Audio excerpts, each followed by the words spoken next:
Hi everyone, Al the Psych here. I have a quick video for you today for informational purposes only that I've entitled Contentment. And I took this information from a book called A Guide to the Good Life. This is by William Irvine from 2009. And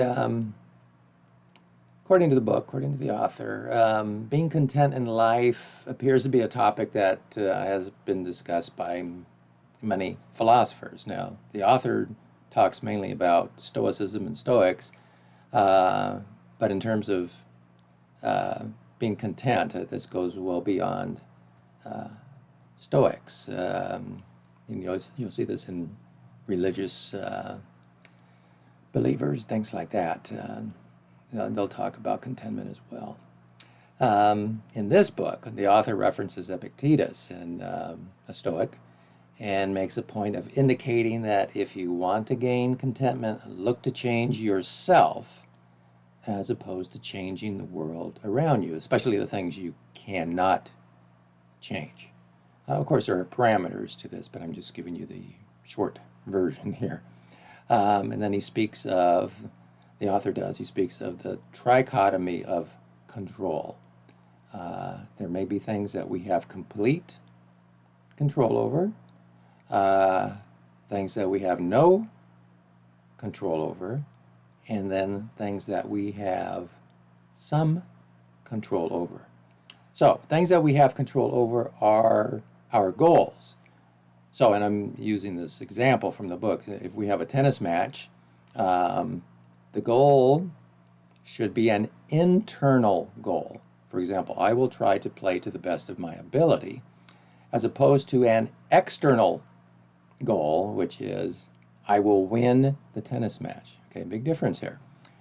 So in the scenario, my internal goal of playing to my ability is pretty much under my control. So if I win, great. But if I lose, well, maybe I played to the best of my ability. My opponent was just better. Okay, I can tolerate this because I played to my ability.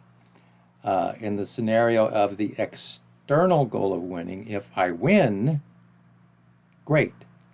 But if I lose, I'm pretty upset, even if my opponent is just better, because my external goal was to win. Okay.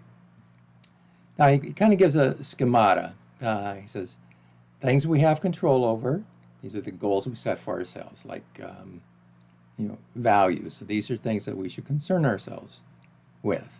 Then there's things we have no control over, whether, he uses the example, whether the sun rises, okay?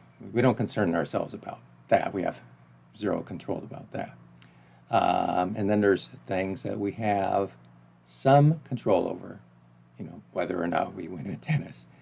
We can concern ourselves with these things, but we should internalize the goals we form. For example, take it beyond the tennis, I will be prepared for the job interview instead of I will get the job.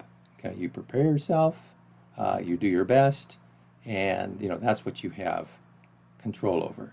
So I think some interesting points to think about and see how this actually plays a part in your life, and whether or not these might be some useful techniques to try if you're not using them right now. And that is it. Thank you.